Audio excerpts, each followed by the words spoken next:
X-Pac 12360, featuring weekly news, insider commentary, and interviews with superstars, past and present from the world of pro wrestling. A new day is dawning for DX. And now, your host, Sean X-Pac Waltman. Welcome to X-Pac 12360, everyone. Before I screw anything up, I'm just going to turn it over to Christy Olsen. Go ahead, Christy. Hey, X-Pac 12360 fans. We are coming at you with another brand new episode. Welcome back. My name is Christy Olsen. We also have Steve Kaufman in the house today. Hello. The rest of the crew is going to join us a little bit later, but we have not one, but two special guests in the house tonight, starting with the owner of Headquarters Clothing, whose name is Pedram Tehrani Zadea, or something very similar to that. Hello, Pedram. That was pretty good. That's Welcome. 6 syllables in your last name. Wow. And we're very glad to have you. And our other very special guest, he was one half of the Primetime Players. And of course, Bob Backlund made him great again. But this former WWE Tag Team Champion also became the first ever openly gay superstar when he came out to the world in 2013. Now founder of the Block the Hate movement, spreading his message as brand ambassador for Headquarters Clothing. Everyone, please give it up for Fred Rosser. Woo. Yeah. It is, baby. You know what time it is. Block the hate, salute the great, and I'm here to salute you, Pac. I'm like a little kid. Every time I get to see you at a wrestling convention or backstage WWE, it's always you, Scott Hall, and Bret Hart that show me so much love. Scott Hall, of all people, comes running up to me at WrestleCade. I'm like, what the hell, you know? I'm running up to him. I mean, so much love. You guys are amazing, so thank you for allowing me to be back here a second time. Well, I saw the picture of you and Scott and Kev from WrestleCade. Yeah, right? you know, I got them to throw up the Block the Hate, and like, to, you know, honestly, to see you guys come up to me means the world to me. You guys accept me, you guys embrace me with open arms, and it's funny, like, I get into moments where I watch wrestling a lot, and then I get into moments where I just don't watch it. So after WrestleCade, I watched you and Bret Hart WWF title match, and that's a classic. 22 minutes maybe. So I put that out on social media and said any beginner or experienced guy needs to watch this match for the details, because for me it's all about the details, and you guys put on an excellent exhibition. Yeah, because I mean, talk about that for just a second. That match, you know, I was a babyface. Bret Hart was the babyface champion. Yes. I was the underdog. Yes. And Bret went out on a limb there. Well, actually, not really out on a limb, because he was confident in himself and his standing with the people, that he could turn it up a notch on me in there and kind of, you know, not turn heel on me, but, you know, rough me up and make sure I was the one that got the sympathy. And you know, that was a huge solid. You know, one of the biggest solids anyone ever did for me in wrestling. That's a match that a beginner needs to watch, beginning to end. Yeah. Hey, so anyways, man, it kind of bums me out a little bit when I hear you talk about how much excitement you had when, you know, like guys like myself or anyone comes up to you and accepts you. Man, it's 2018. Like, it shouldn't even be a thing that we're talking about.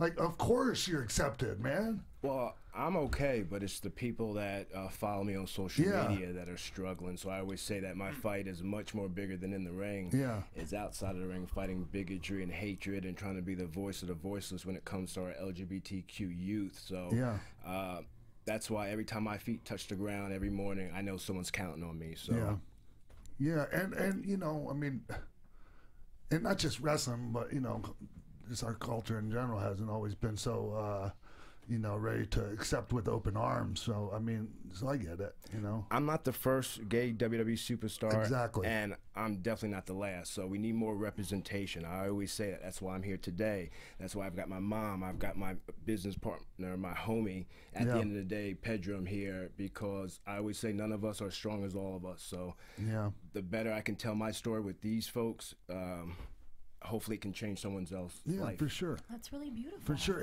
Hey, so tell me about WrestleCade. How was it?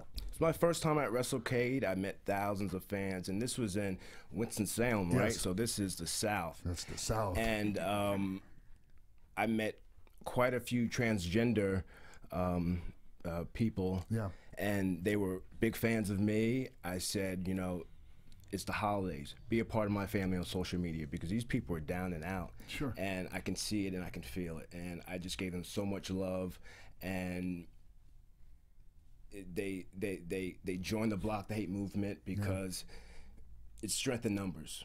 It's strength in numbers. So it was a lot of fun. And seeing you guys, of course, is amazing. Yeah. Yeah, well, I got text from you. Hey, man, you at WrestleGate? And yeah, I wasn't, obviously, but I, you know, it's like, yeah, Scott and Kev are there.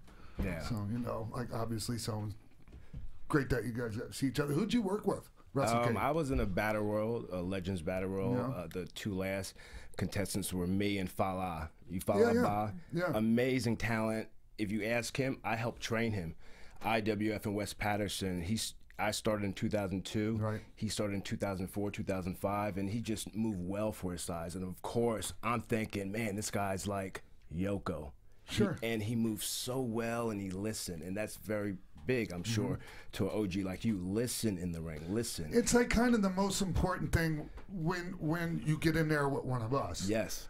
You know, because you know, I would rather have somebody that just listens, and you know, they can be just kind of middle of the road, like talent wise, if they listen and they just do, you know, hey, just listen. Let me just tell you what to do. Go out there.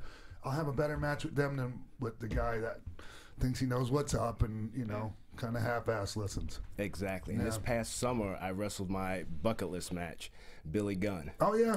And I went up to him.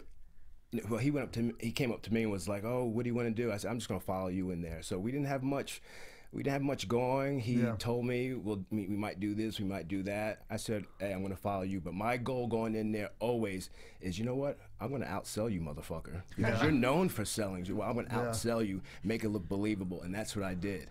I went in there to outsell him. It used to be that no one could feed a comeback better than Billy Gunn. I was bumping there. and feeding.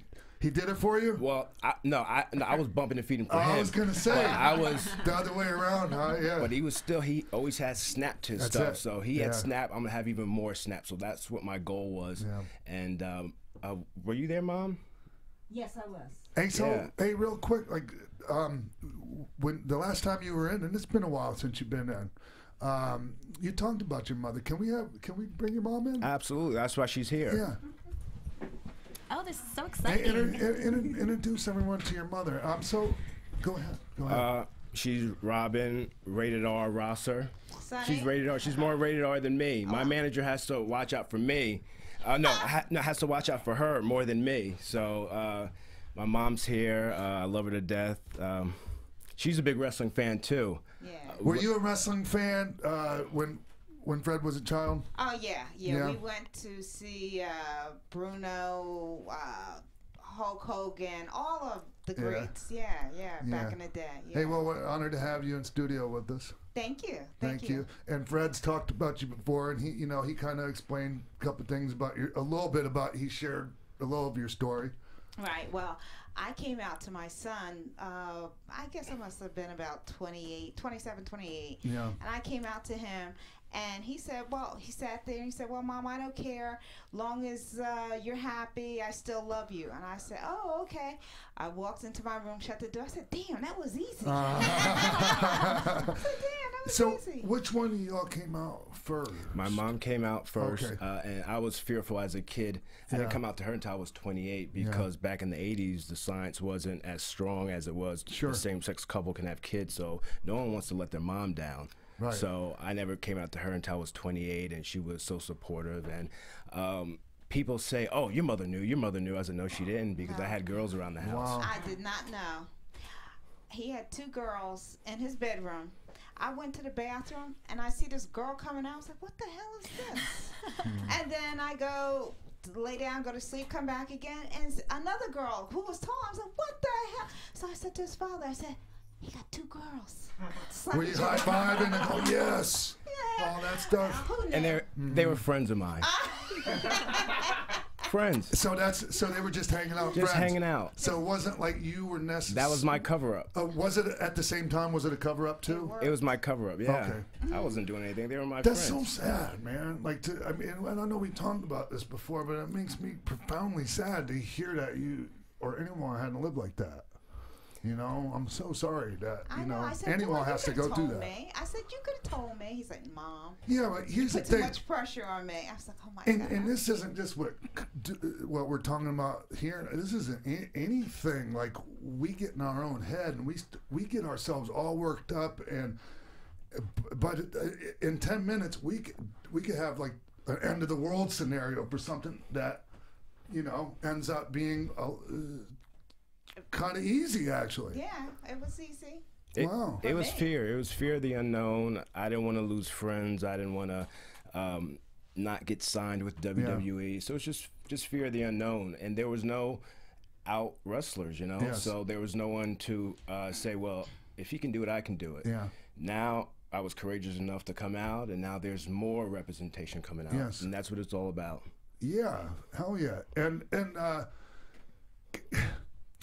since you've come on the independent scene, how many matches have you had?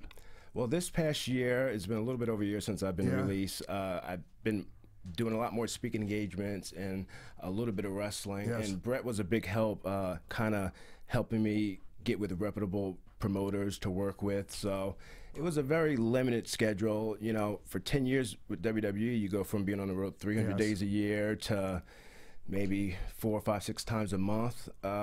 Big difference. Yeah. Big difference. And it does, I'll be honest with you, I'd be lying with you if it didn't do anything psychologically to me. You know, you have your highs and your lows, but with the support system from Pedram, his brother Payam, my mom, just keeps me going forward. Yes, and okay, go ahead, Christy. Well, what was it about that time that you found difficult? Was it not having the fan support anymore on a daily basis, seeing that? Was it kind of feeling like you're losing your friends that you saw every day, or the physical aspect? What was really bothering you?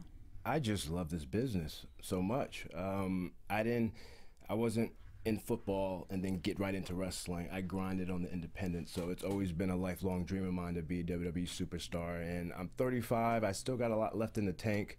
But if I can be more of an ambassador with the company, with their Be a Star campaign, I'm okay with that. Because I want to be able to contribute, because they're still my family. I was able to go backstage recently and hang out with some of the guys. I didn't get kicked out like another wrestler, if you know what I'm talking about. Yeah, well, yeah, because you know, I saw you a little bit like at the end of Survivor Series, and you know, like earlier, you're referencing Enzo. You know, had a little stunt he pulled and got kicked out.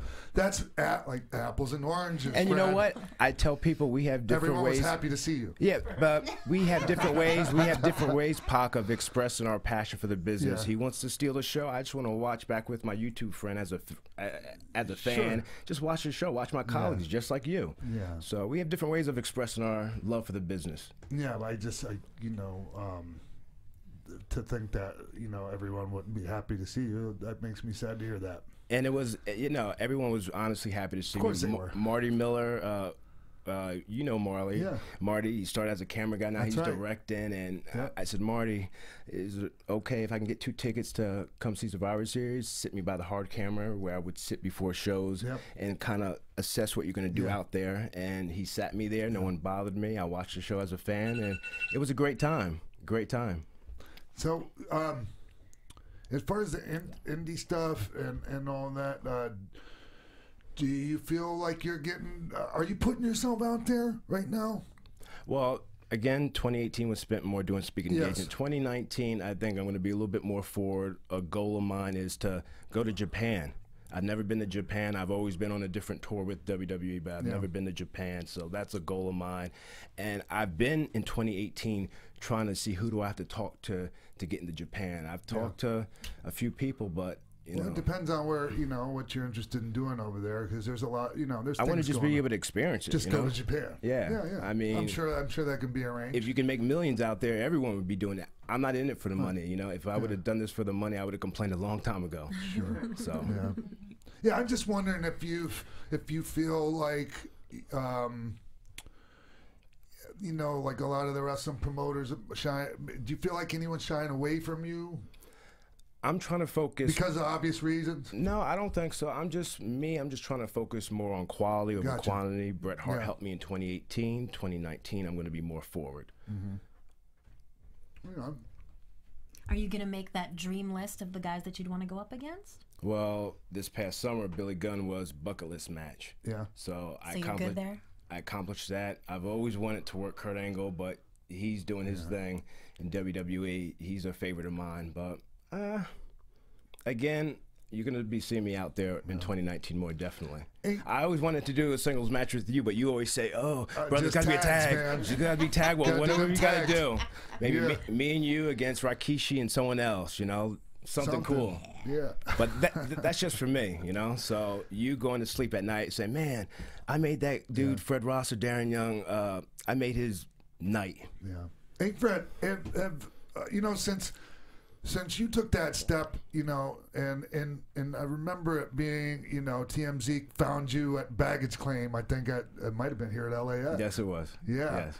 And, you know, since then, and I remember you talking about how scared you were after, you know, like what's going to happen now, and, you know, but can you talk about like other, you know, gay people, you know, in the gay community that are in wrestling, you know, have they reached out to you? Well, one wrestler in particular, Jake Atlas, he's from the LA area, and I was one You're of the not reasons. blowing a spot up right now, are you? No, he's out. I'm one of the reasons why he came out. So again, I always say more representation. And I actually wrestled him for a benefit show for Dolph Ziggler's brother, September 5th of this year.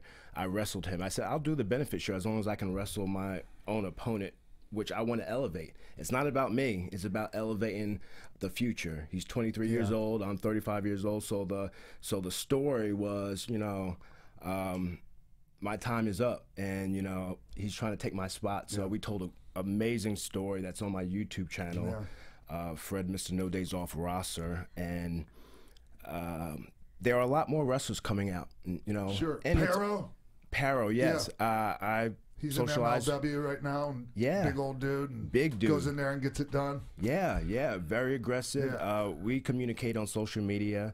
So we need more out athletes to make it more comfortable for those that are closeted and don't have a voice. So I definitely want to work with Paro, right? Is that how you pronounce it, Paro? I think that's how you pronounce it. I definitely want to work with some of these guys.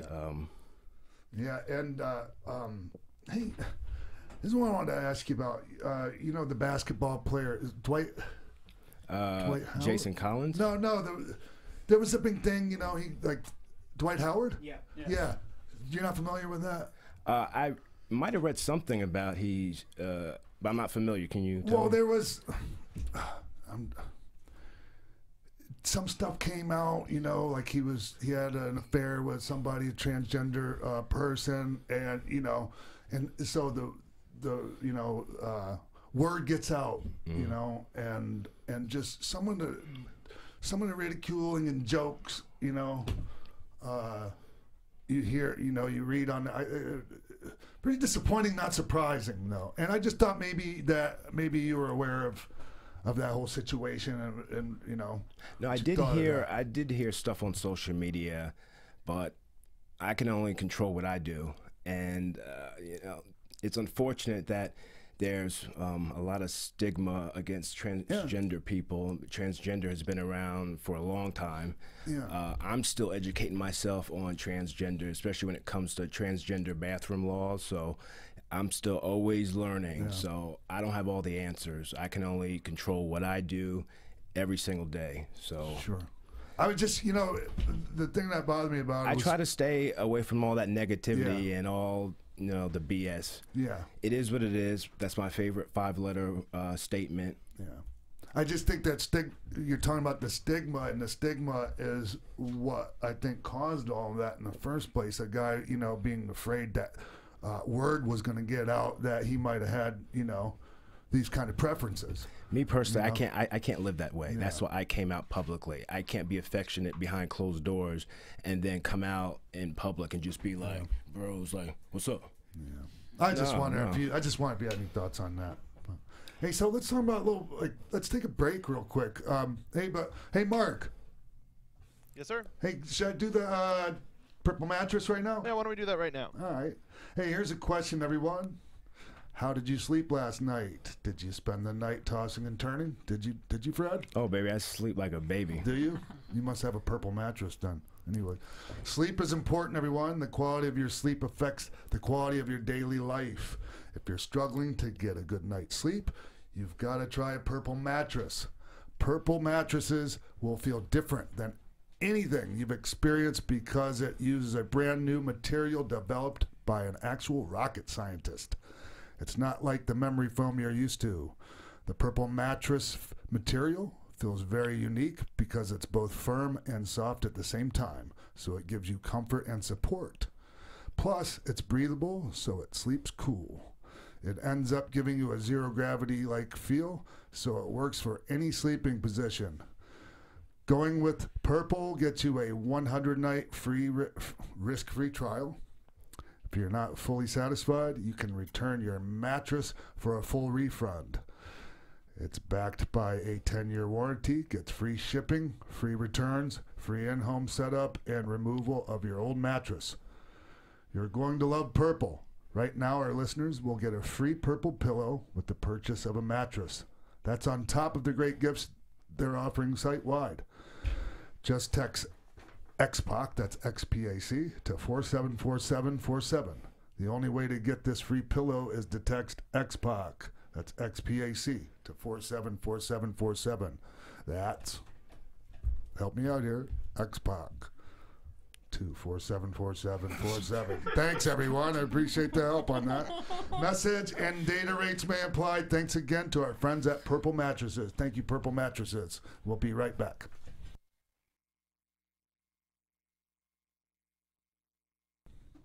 Hey, welcome back. We had to take a little bathroom break there for a second. Actually, I don't know if anyone actually went to the bathroom, but I don't think anyone really cares that's listening.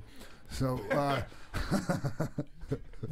anyway, Fred, let's talk about what you got going on with the brand. The mastermind behind the brand Headquarters Clothing is in the building, is in the house. Pocky's right here. I hope he brought me a shirt because the one that I wear all the time is really worn out, man. I got you. I hope you know. You should have asked me. I would have brought it. I've seen you. All right. I saw you actually in the Raw 25th. That's right. And I saw that video, and I told Fred, and I told a couple others. I was like, oh man. Yeah, man. Yeah, I like the stuff. It's not. Part of me, I'm just doing it to show you some love, and part of me, I just really like the shirt. Well, you should have asked me. I would have brought some more stuff. Well, because it's cool gear, but there's a message there, right? Yeah, I'm glad Pedram's here because he's able to explain when the brand started. Non-WWE wrestlers that have worn the brand and embraced the brand. So I'm so happy he's here to explain the brand. Yeah. So, like Fred said, so the brand started about 4 years ago in 2014, and the first couple celebrities that wore the brand were actually actors and some NBA players. Some people like Affion Crockett, and actually the first NBA player was Steven Jackson. If any of you guys watch basketball, but then it went a couple more NBA players, and eventually a lot of WWE wrestlers started wearing the brand. Actually, the first one was Finn Balor. Yeah. And this was when he was in NXT, and I'm a big wrestling fan, so and NBA fan. So when I see certain guys like that support the brand, it's a big deal to me.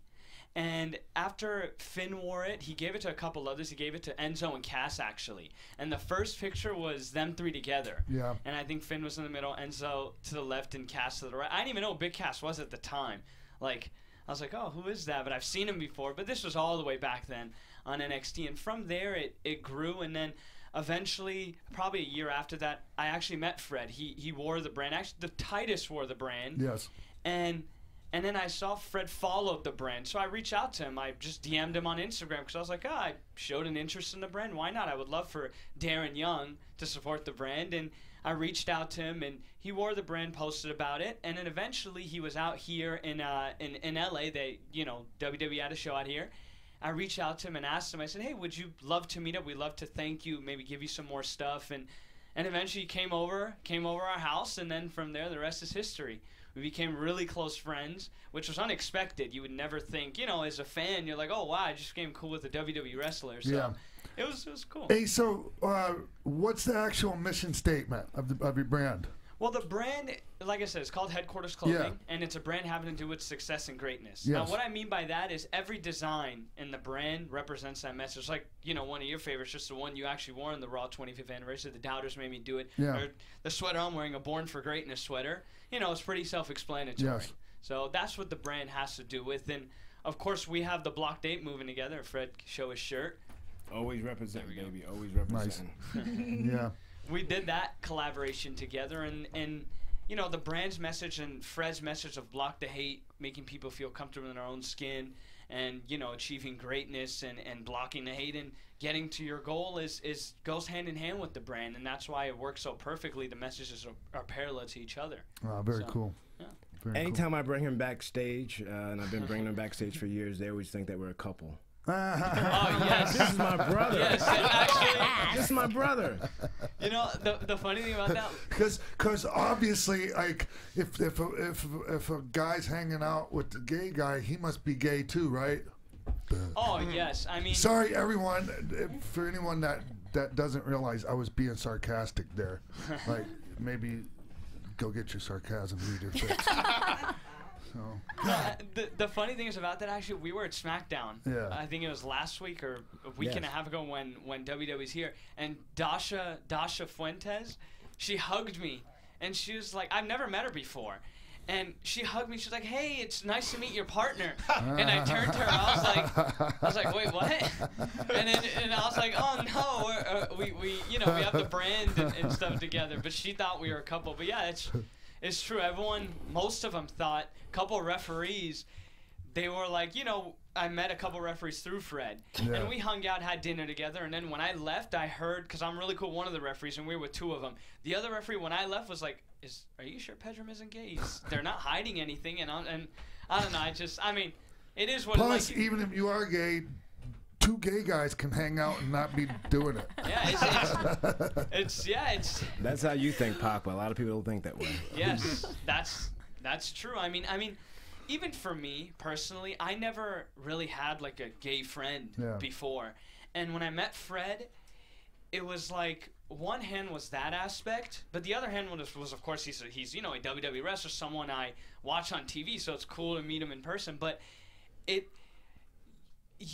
what you said of yeah, you can hang out with someone that's not gay and not be gay. So many friends that I have, family members, whoever it is, they look at me weird because they're like, "Oh, why are you so close with a gay guy? Yeah. You have to be doing something, you know, hooking up with him or something." And I'm like, "No, you can just, they're normal people." It's crazy to me. Like you said, how people look at them like there's something besides it. No, they're just people. They have emotion too, feelings too. I mean, it blows my mind how people still think like that today. Yeah. You know, well, so when we become enlightened, you know, more enlightened, I should say, like, yeah, I try to have patience, you know, with people that aren't quite where I am yet. Yeah. You know, because I know where I once was. You know, on things, on a great number of things.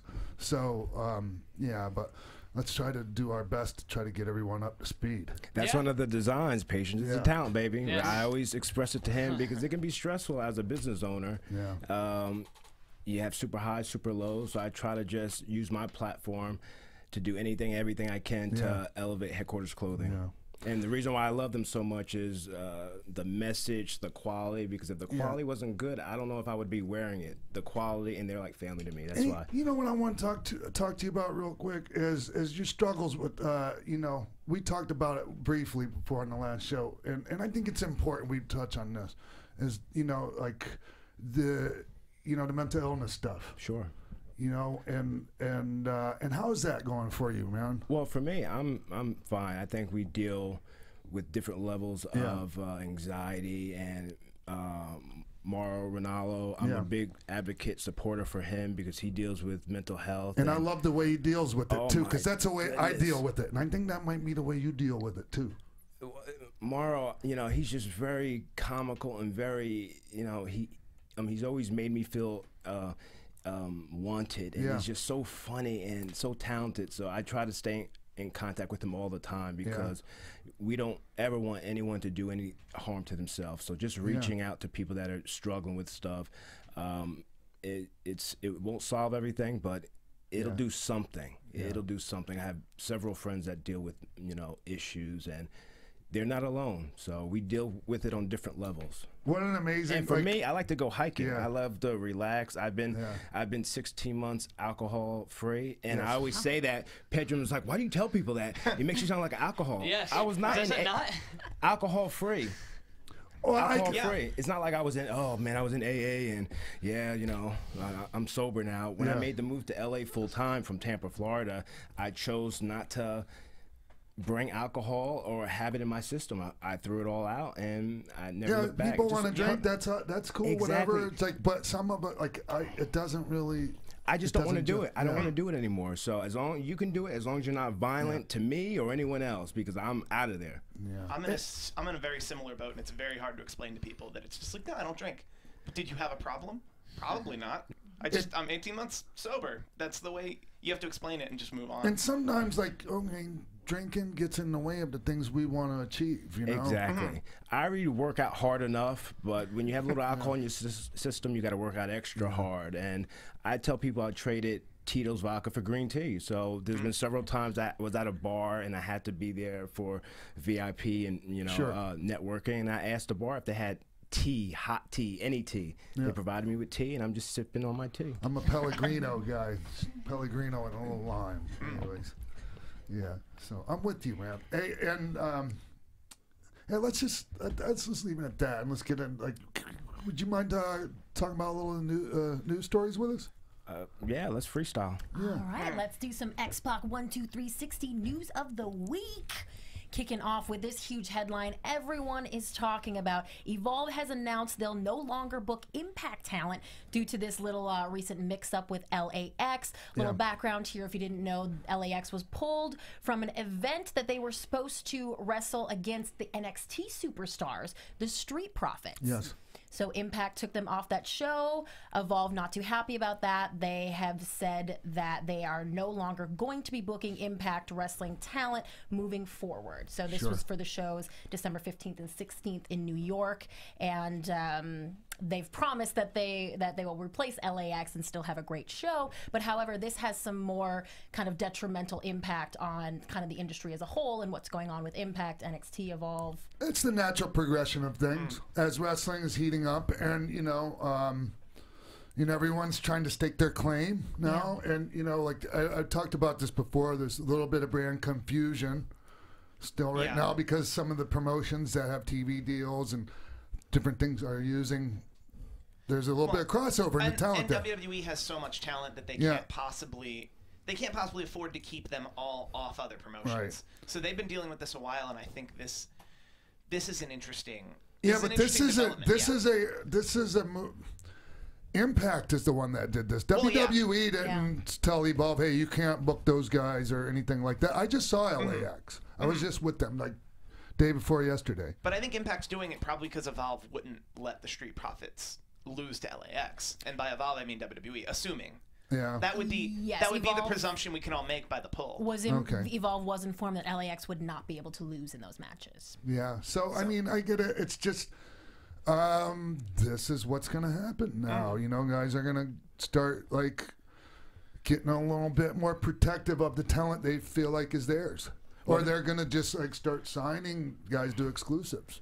Well, it's so exciting. I think it's exciting, but one thing Chris Candido always told me back in the day, unless you're making six figures, no one should tell you where you should work. So that's what I live by still to this day. So, but this is exciting. All this chaos going on, I think it's great for wrestling. Yeah, I'd like to see you get in on some of this stuff, man. It's a seller's market, man, and you got a good product to sell, Fred. 2019 is going to be the year, I promise. Are you going to help me? Because I can't do it alone, you know? It's all about who you know. Yeah. So, well, since we have one half of the primetime players here, I do want to ask him what he thinks of Angelo Dawkins and Montez Ford, the Street Profits, because they're a little primetime playerish, shall we say? I haven't really seen them, honestly. The last time, I haven't watched wrestling, WWE since WrestleMania. I do follow the stuff on Instagram and Twitter and the highlight videos. But yeah, I mean, everything's recycled. No one owns anything. I mean, I've stole stuff from the past. The past has stole stuff from the past. So hey, it's fun, and it's a compliment if it's kind of PT-ish. Yeah. Hey, so this wasn't in our list of stories, but hey, how about a little congratulations to Titus on the Ebony Power 100. Yes, man. Huge. He was in the house doing his thing. We connected on texting, and we didn't get a chance to see each other, but it's all love with the big man and I. I know how it is. You know how it is when you're grinding and moving, so I'm very proud of him. I say this a lot, and I said it last night in a tweet, and I'll say it right here. And he retweeted it, and he said thank you and all that good stuff. Yeah, because no one represents our industry like Titus O'Neil. That's right. No one does it better. Not even close. And everyone always says, Titus got it. Titus got it. And he really does have it. And one thing I learned about him was, the most intimidating thing about Vince McMahon is his office door. And Titus would go in there all the time. I'd be like, hold on, big man. Like, he's busy. He's busy. Oh, no, we got to go in there. And I'd follow right behind him, and it'd be easy. But that's the most intimidating thing. You ain't telling me nothing I don't know, man. I actually had to tell Vince that one time. I'm like, look, let me just get this out of the way, because you got an unfair advantage over me. I looked up to you since I was this high. You signed my check, so there's a little intimidation factor here. Yes. And when thinking over that, we'll be fine. Eventually, I got over it. Yeah, and Titus. In time to exit the company. Well, Titus has a different approach, and I would follow him, and I helped him out because I was one of the guys that would work with him in the ring when he first started, when no one else wanted to work with him. I said, Titus, remember this. The same people that are shitting on you now are going to be kissing your ass years from now. Oh, yeah. Yep. So true. And on to another guy you worked with at WWE, Jack Hager, has finally set his MMA debut date. He's 36 years old, former NCAA All-American wrestler, and he's been training for a little over a year since he signed with Bellator. And now we finally know he will be going head-to-head against Kaiser, who is also kind of limited experience with a 0-1 record. 15. But he has 15 amateur fights. Oh, okay. Or something 0-1 like that. pro record. You're right. Yeah. Right. He has a limited pro record that he has been doing MMA his whole life, whereas Jack Swagger was. It's similar. They're all trying to take the Brock Lesnar route. Yeah, but here's the thing: Jack Swagger's an NCAA caliber, I've been in the ring with him several times. He's a horse. Yes. And I say it all the time. He's a horse. When you get hit by him, you get rocked. So not in a bad way, but you get rocked. So if he can throw hands, and he's got a long reach. Yes. His reach is long, and I told him that to his face. I said, I can't wait to see you fight because your reach is so freaking long. Yeah. Oh, I didn't mean that as a knock for Brock. Like he was an athlete who went into the WWE, who is now an athlete that can transition seamlessly into MMA. I'm just saying this is. I mean, I just think there's not a whole lot of comparison between this and the CM Punk thing. Yes, very true. CM Punk was a different kind of athlete versus Brock Lesnar. Yes. So. Denise, what's the latest with Ring of Honor? Yeah, so Ring of Honor is making big moves, which I think is a good sign for the company. They can make $1 million moves if they bring me along. I'm sorry to cut you off. Keep going. They have signed PCO and Brody King, which is, I think, great for the company because, as we know, they were for a while focusing on surrounding the show with the Elite. And now Joe Koff has said that he does not see the Elite being in Ring of Honor for 2019. So I think that now it's time for the company to make some moves, and I think a guy like Brody King is a good person to start building the roster around and hopefully bring in some more people. Yeah, I'm a big fan of Brody's. I first. Do you ever see Brody King? Yes. Yeah, man. I seen my first experience running into him was at Championship Wrestling from Hollywood when I went over there, and I was like, how come you're not doing nothing more with this guy? I just think he might not have been Marquez's cup of tea. I don't know, but. Yeah, no, he's great in the ring. He's a good size heavyweight. He's a big enough guy to where he can go out there and get it done. Like he's about a similar size as Walter, I'm gonna say, and that means he can go out there and get it done with anyone and still work with smaller guys. That's a really good size to be. And he's great, and he's straight edge. Like he doesn't get messed up. You know, I mean, people that are straight edge, they still have their own issues. You know, it doesn't mean that there's no issues, like, but at least you don't have to worry about, you know, drugs and alcohol being one of them. So PCO is a real hot act too. Yes, well, obviously, yeah. And he's a great person to just have around a locker room with young talent. Yeah, that he can be over, but he doesn't need to win. Like he wouldn't need. He to can win. lose every single match. Yeah. Yeah, and I think he might. I think he has. I was thinking it too. I wasn't sure, but I was like, I'm pretty sure. It's not about him winning. It's about him. It's about overcoming him. Have you ever been around PCO? He was Quebecer Pierre. Yes, I have. Yeah, he's very quiet, calm, cool, collected. I didn't even realize it was him, but I remember watching him back in the day. Yeah. Do you know he only has one eye, right? Yeah. Yeah. Can you believe they had him in that brawl for all? Ooh. Like, you cannot box with one eye. That's just insane. I mean, it's insane that he did it, and it's insane that they let him. So, anyways. Yeah. All right. Yeah. So good on ROH. Is Kenny Omega, like, are they thinking that he's going to be sticking around, or are they thinking there's going to be an exit?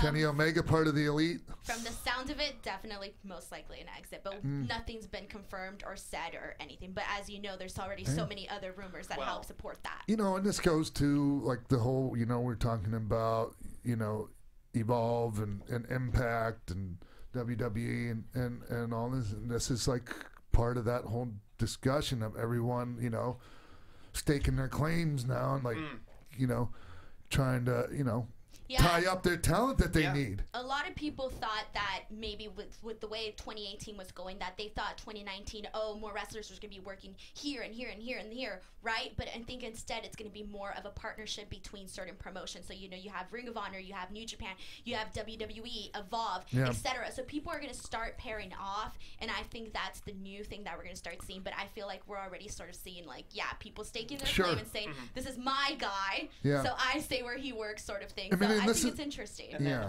Matt Jackson and Dash Wilder both tweeted something this morning that kind of fanned this flame. That they both had a similar style tweet of, one time in 2019, the Revival will face the Young Bucks. Yeah, Matt Jackson also tweeted that. And then they flopped the pretty much same text, but the same tweet, but to be, will face the Young Bucks, or we will face. See, those are the kinds of things that, like, WWE can allow to happen, and it ain't gonna hurt them. Yeah. And as a matter of fact, it's gonna build goodwill, you know, within the industry. You know, and so I hope that does happen. And, me too. And I don't know. I think there's a lot of people are speculating as to where the Young Bucks are gonna go, whether they go to WWE with, like, a very loose deal, or if they never will. And then they still wind up working with whoever they want to work with. So we're not talking about their potential wrestle. What was it called again? It's All Elite Wrestling. All Elite Wrestling. Yes. Or that's a possibility as well. And then I don't think that can happen on the level they want it to without some type of understanding with the WWE. There are just so few details. On that. Yeah. So all right. Well, what's next? I think that wraps up our X-Pac 1, 2, 3, 60 news of the week, Sean. Well, I don't think. Hey, we got some other stuff, right? Oh, I'm so sorry. There was a very. This is kind of breaking news. Women's Japanese wrestling legend saves assault victim. This is so cool. So you guys know I'm talking about the pioneer of Japanese women's wrestling, Chigusa. Am I saying that right? Yeah. Chigusa. She still lives over in Japan. She's retired, of course, but she owns Marvelous Women's Pro Wrestling. Yeah. She had quite an interesting evening the other night. She was just walking along in the streets of Japan. This is in Sapporo. Yeah, it's in the island of Hokkaido. Yeah, she heard kind of a commotion in a parking garage, came upon a man straddling a woman on the ground. He had her by the leg and the neck. We found out later this was a domestic dispute, and she chastised the young man, ordered him to let his wife go, and he did, but then he came at her. He pulled her by the hair, grabbed one of her hands, tried to launch her to the ground. Not very smart, of course. She didn't even fight back. She didn't have to. She just interlocked their fingers, held the guy there. She even suffered a broken bone in all of this, but eventually another wrestler and then the police were able to break things up. This guy turned out to be inebriated. But everyone asked her at the end of all this why she didn't just kick this guy's ass, and she said hurting him would have made her as bad as he is. So a classy woman, but still quite a badass. Yeah. Women's evolution, baby. Yeah. Women's evolution. So in Japan, you know, they like the promotions and the, you know, traditionally the men's promotion stuck. You know, there weren't women's matches on, and that women had their own promotion, and like it was All Japan Women was the big wrestling promotion, and Chigusa is some people arguably like maybe the biggest female star ever in Japanese wrestling, and I mean it was like she was like a pop culture icon over there, and they, you know, I don't know if you guys ever seen any of the old All Japan Women stuff. Not a lot of it, no. You know, like they would have to do a number where they would sing the song. Did you ever see any of that stuff? Really? Even Medusa had to do it. Yeah. This is incredible. Oh yeah, yeah, it was great. And the women, the Japanese women are so hardcore. They're amazing. Like Chigusa Nagayo versus Dump Matsumoto. Dump was like a female, you know, monster heel, kind of like Bull Nakano. Oh. So yeah. Very cool to hear that story, and you know, I hadn't heard her name pop up in a long time, so it's, you know, kind of wanted you to bring that up if we had time. So, anything else, Denise? That's pretty much it. We all covered it. All right. Well, damn. And it was super fun to cover it with you. No, Pop, thanks for having me here. You're an OG. You're still at it. Thanks for having Pedro, my mom, I appreciate you all coming everything. out. And hey, we're gonna take another break just for a second, so we can come back and talk about what's coming up in the next few weeks. We're going to take a real quick break, and we'll be right back.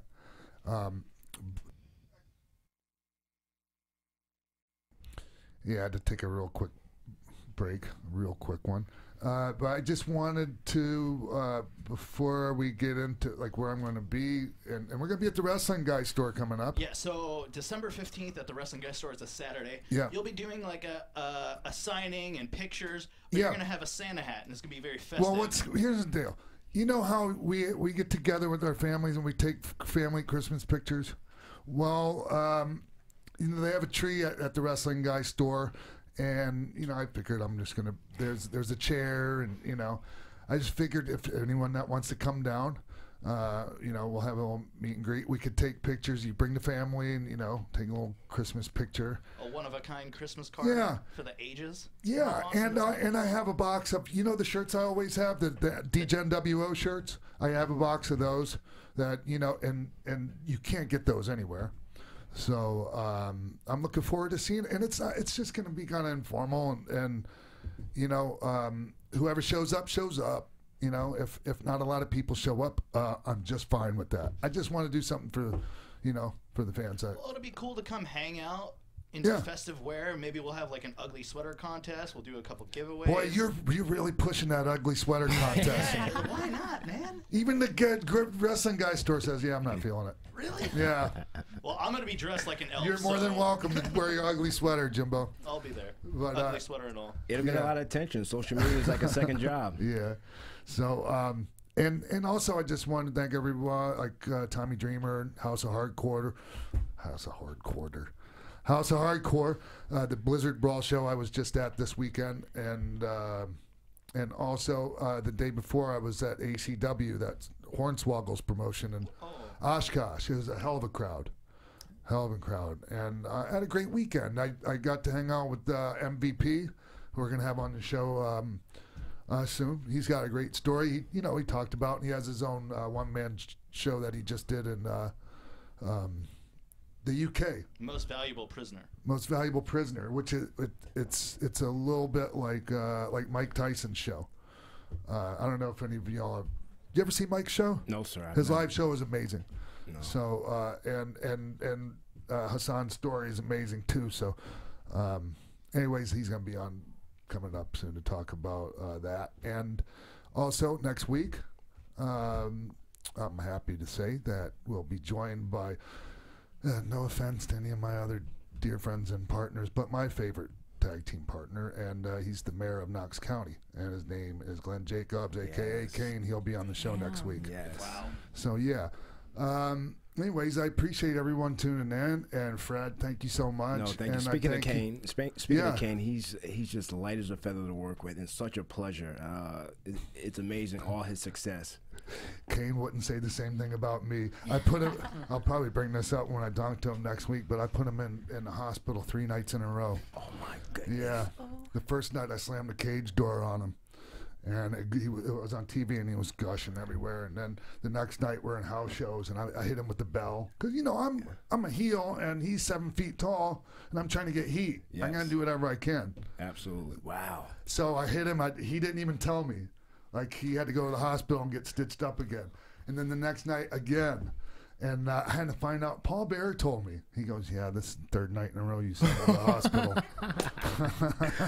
He's a pleasure to meet, Paul Bear. He's the best. Yes. Anyways, thank you guys so much. Thanks, everyone. And we'll see you right here next week on X-Pac 12360 right here from AfterBuzz TV Studios in North Hollywood. From executive producers Maria Menounos, Keven Undergaro, Phil Svitek, Sean Waltman, producers Mark B. Donica, Jimbo Frank, and the entire X-Pac 12360 staff, we would like to thank you for tuning in.